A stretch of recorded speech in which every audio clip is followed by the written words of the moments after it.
of Daredevil Season 1, Episode 2. And in this episode, we actually get to see Matthew Murdock fall into a trash can after beating up some people. And we find this woman taking care of him named Claire. She's a nurse.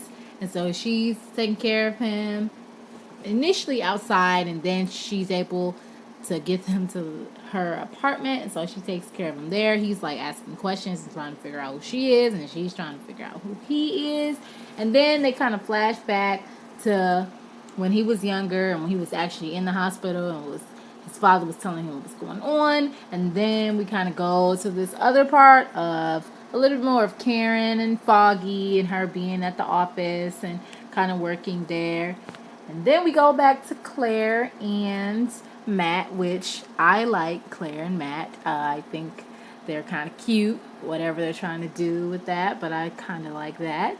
And then we get to know a little bit more about him, and he can use his powers for different things, and how like hearing is really specific, so he like knows what's going on.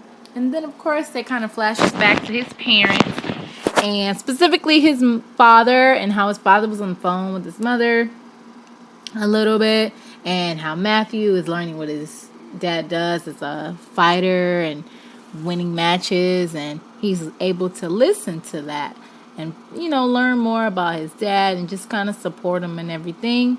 And then, of course, as everything would have it, we go back to Karen and Foggy, but this time they're at the bar, and so they're kind of talking and trying to calm someone down. And then after, you know, Matt thinks he's healed and he's better and ready to go, of course he goes off to fight more crime.